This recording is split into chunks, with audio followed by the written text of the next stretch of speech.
हर हर महादेव सभी को। बाबा कपाल भैरव और उनके प्रभाव और कृपा के बारे में जानिए, जिससे कि आप उनकी शक्ति, उनके ऐश्वर्य, उनकी प्रभुता और उनकी उपयोगिता के बारे में जान और समझ सकें। कपाल का शाब्दिक अर्थ खोपड़ी होता है। खोपड़ी न केवल मनुष्यों की अपितु हर प्रकार के जीव की होती है। ये तो हुआ कपाल का सरल सात्विक अर्थ। अब हम बता रहे हैं इसके आध्यात्मिक अर्थ और इसकी उपयोगिता की। कपाल को ब्रह्मरंध्र भी कहा जाता है और अत्यंत सरल भाषा में इसे दिमाग कहा जाता है। भैरव का शाब्दिक अर्थ होता है रक्षा करने वाला या रक्षक।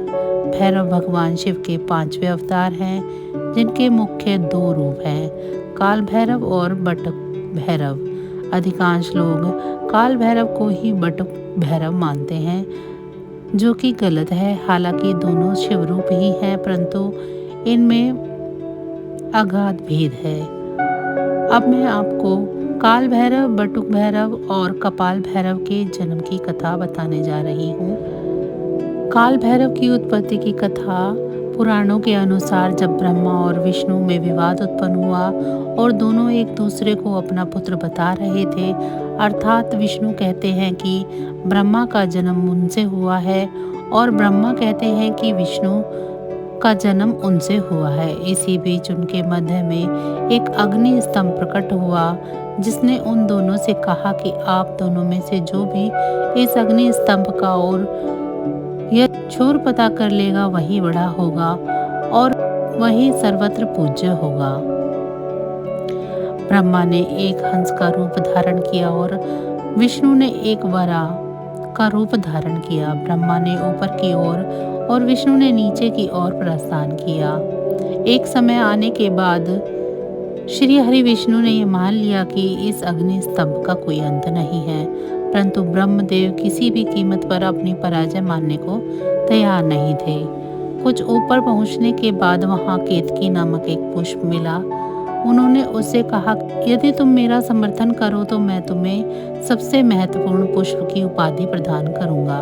केतकी ने ब्रह्मा जी की यह बात स्वीकार कर ली और उस पुष्प को लेकर ब्रह्मदेव वापस नीचे आ गए। जब उस अग्नि स्तंभ ने उनसे पूछा कि क्या आप दोनों में से किसी को मेरा छोर मिला, तो इस पर नारायण ने तो मना कर दिया, परंतु ब्रह्मदेव ने कहा कि हाँ, मुझे मिला है और सत्यापन के लिए केतकी पुष्प को प्रस्तुत कर दिया। केतकी ने भी ब्रह्मदेव का समर्थन किया। तब उस अग्नि स्तंभ ने एक पुरुष की आकृति ग्रहण की और प्रकट हुए महाकाल महारुद्र भगवान शिव। उन्होंने ब्रह्मदेव से कहा कि आप असत्य बोल रहे हैं और ब्रह्मा जी को असत्य भाषण के लिए कभी भी न पूजे जाने का श्राप दिया और केतकी के असत्य भाषण के लिए उसे अपनी पूजा में प्रयोग में लाए जाने से निषेध कर दिया। तब ब्रह्मदेव ने क्रोधित होकर भगवान रुद्र को अपशब्द कहना प्रारंभ कर दिया और स्वयं को सबसे बड़ा बताने लगे। उस समय ब्रह्मदेव पंचमुखी होते थे। तब भगवान शिव को आभास हुआ कि ब्रह्मदेव में अहंकार व्याप्त हो रहा है और सृष्टि की रचना में यदि सृष्टि रचना से पूर्व ही अहंकार व्याप्त हो गया तो असमय ही संपूर्ण सृष्टि अहंकार के भाव से ग्रसित हो जाएगी। इसीलिए उन्होंने अहंकार रूपी ब्रह्मदेव के उस 5वें सर को काटने का निर्णय लिया।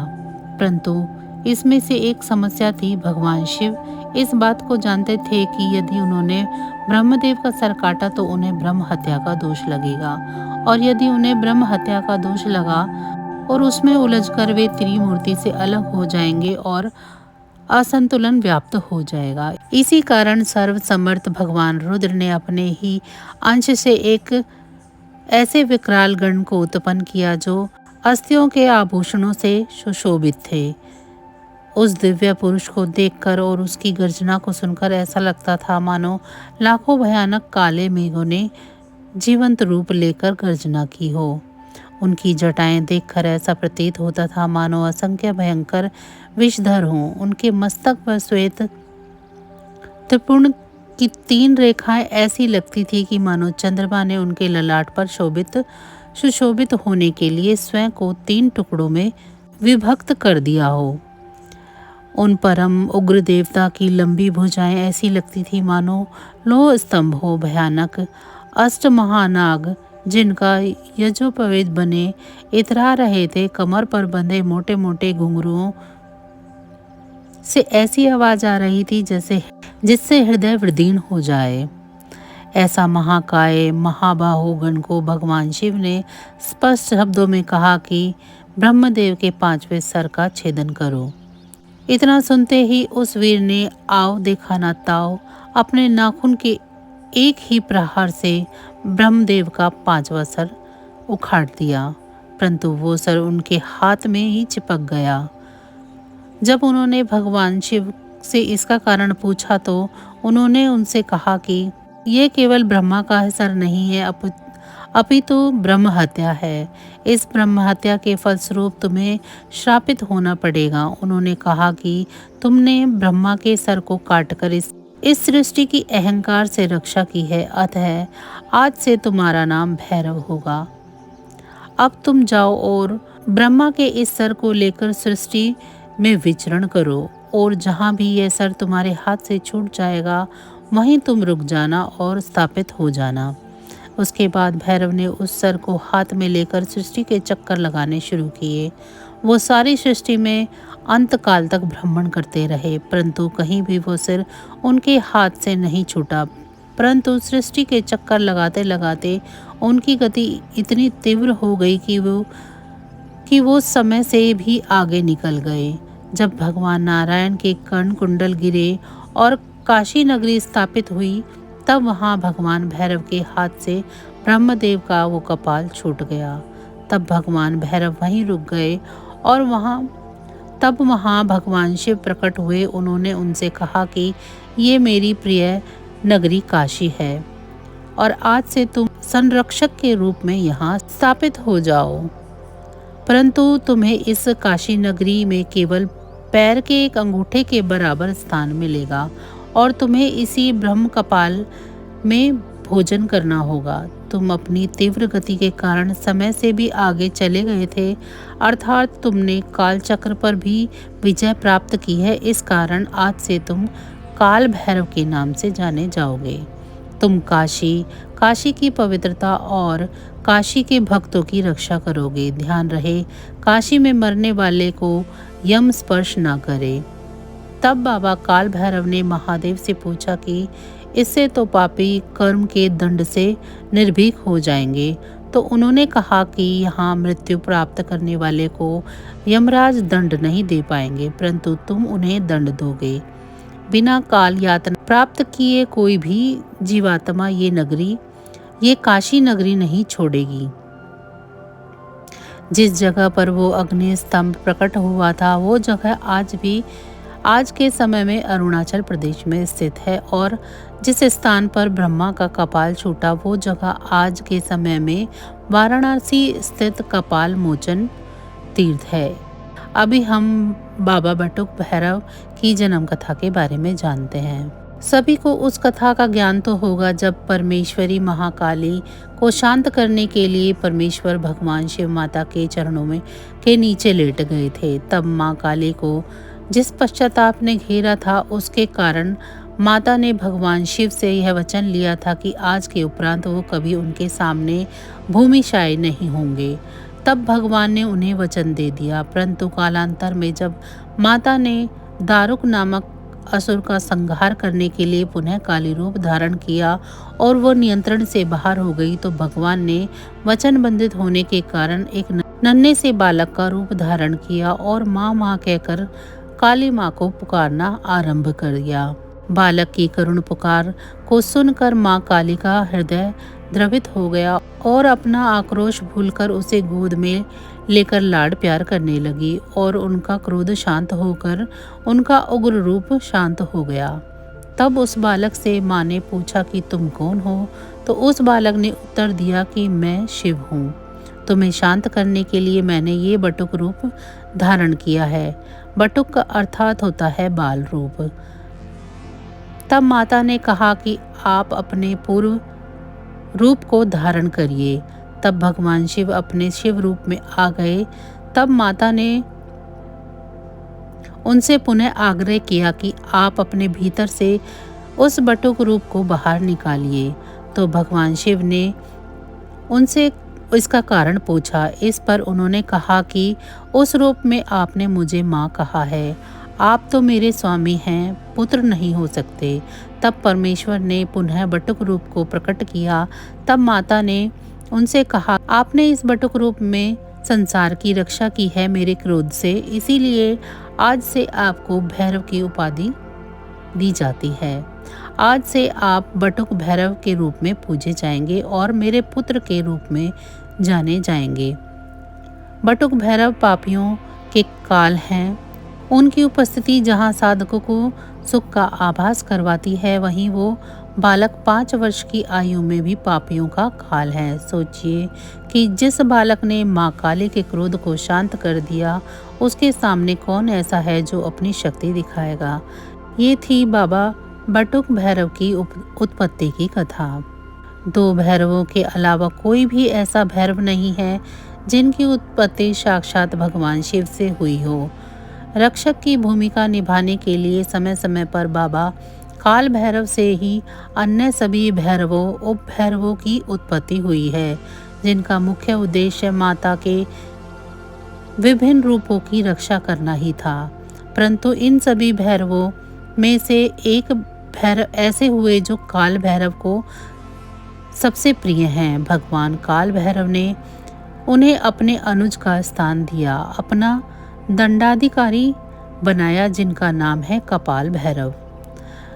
आइए चलिए जानते हैं कपाल भैरव की उत्पत्ति की कथा के बारे में। यह कपाल भैरव के जन्म की उत्पत्ति की कथा बताने से पहले मैं आप सबकी बाबा कपाल भैरव की कुछ विशेष बातें बताना चाहती हूँ। और अध्यात्म में सिद्धि की पराकाष्ठा कपाल भेदन क्रिया को माना जाता है। इस कपाल भेदन के मुख्य रूप से 2 प्रतीकात्मक या मुख्य देवता हैं। सर्वप्रथम है माता छिन्न मस्ता, जिन्होंने स्वयं अपना सिर छेद कर दिया था, और दूसरी हैं भगवान परशुराम की माता और ऋषि जमदग्नि की धर्मपत्नी माँ रेणुका, जिनका सर पिता की आज्ञा से स्वयं भगवान परशुराम ने काट दिया था। इस प्रकार सर्प जागृत कुंडलिनी का प्रतीक होते हैं। उसी प्रकार ये दोनों माताएं, जिस प्रकार सर्प जागृत कुंडलिनी का प्रतीक होते हैं, उसी प्रकार ये दोनों माताएं कपाल भेदन क्रिया की प्रतीक एवं पराकाष्ठा हैं। परंतु शास्त्रों के गूढ़ जानकर इस बात को जानते हैं कि इनके अलावा कुछ और भी देवता हैं जो कपाल के अधिष्ठात्र देवता हैं, जिनमें से प्रथम है माता हिंगलाज। ये 52 शक्तिपीठों में प्रथम है। यहाँ पर माता सती का ब्रह्मरंध्र गिरा था, यानी माता सती का कपाल, और दूसरे हैं बाबा कपाल भैरव, जिनकी उत्पत्ति साक्षात ब्रह्मदेव के ब्रह्म कपाल से हुई थी।